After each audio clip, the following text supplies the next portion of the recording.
I prepared during high school by getting serious and making sure that everything was in order. I knew colleges and others would be looking at my grades. It was time to work hard and make sure that everything was ready. For example, I knew I had to study for the ACT so that I'd meet the required score for college admission. Then I applied for several scholarships to help cover my tuition fees. Also, I joined some organizations because I knew it would look good and help me become a better person in the future. So I went to youth leadership camp and joined Junior National Association of the Deaf to enhance my leadership skills and to enable me to contribute to my school and community. These and other activities opened doors to a better future and broadened my understanding of what life is supposed to be. Another thing I did was to join the Columbus City Downtown High School program called the Teacher Academy to take classes where credits transferred to my college, Gallaudet University.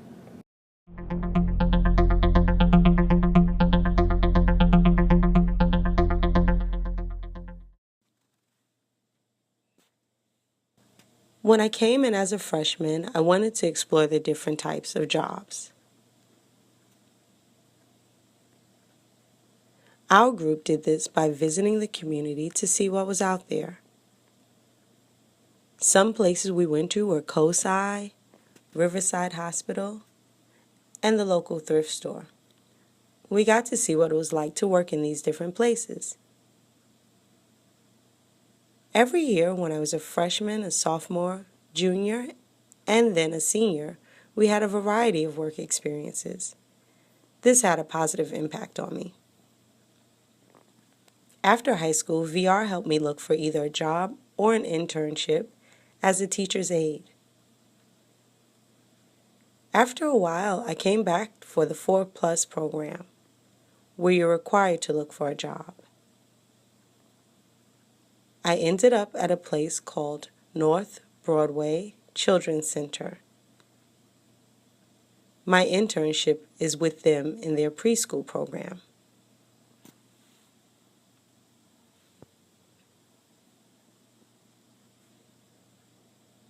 I came back for the 4+ program, and now I hope I can continue what I'm doing.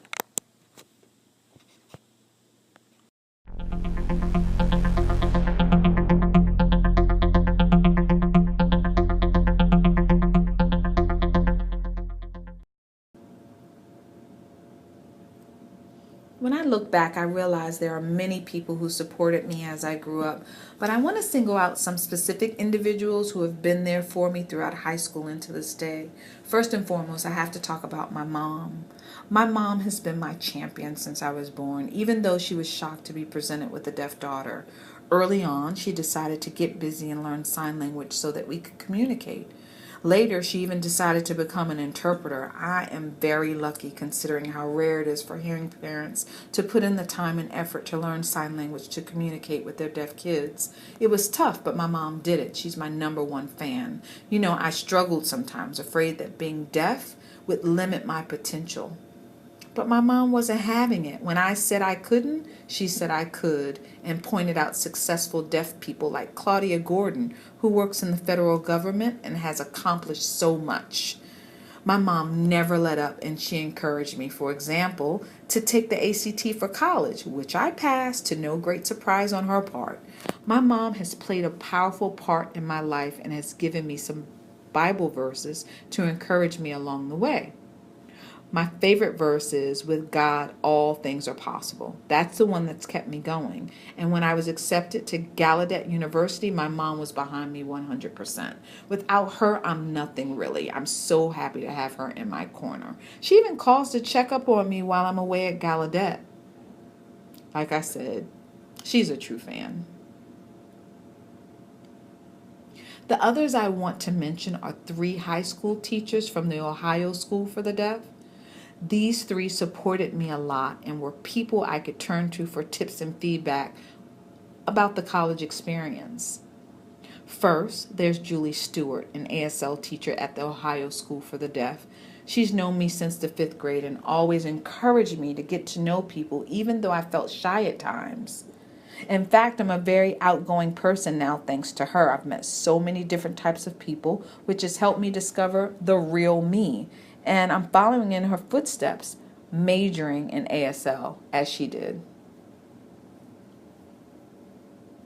She gave me a greater understanding of deaf history and culture. She's just the best.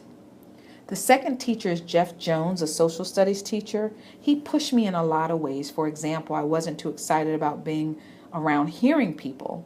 He went ahead and asked me if I wanted to enroll in the Columbus City Downtown High School in the Teacher Academy because I want to become a teacher in the future.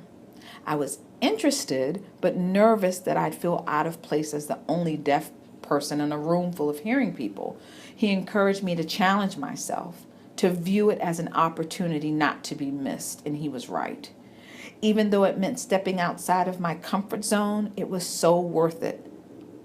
I learned tons, earned college credit, and got feedback from other students who had different perspectives, having gone to a large hearing high school as opposed to my experience with this much smaller deaf school.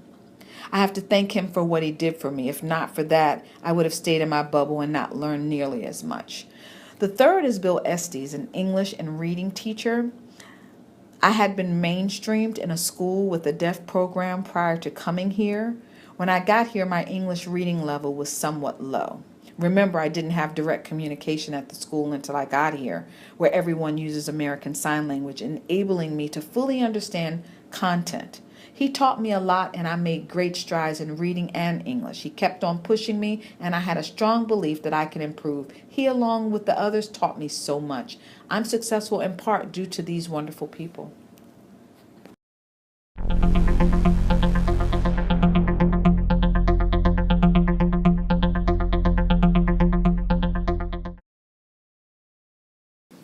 If I could give advice to deaf and hard of hearing students to help them prepare for their futures, I would tell them to appreciate what you have, be happy with what you have, and remember you can be useful in your life. I think it starts in elementary and middle school, getting students involved. Like, I would tell students, take advantage of those job experiences. That will help you learn about what your personal goals are because you'll make those future decisions for yourself. Don't ever give up. Take it all in. The teaching that you're offered by teachers and staff, from your parents and friends, they're all there to support you. By the time you get to high school, everyone knows the drill. You'll need to volunteer, get yourself out there, think about going to college. Get information and feedback where you can. We can all share our experiences. Talk about our goals and hopes for the future. Again, never give up. Take charge of your life. Be independent. Step up and be responsible.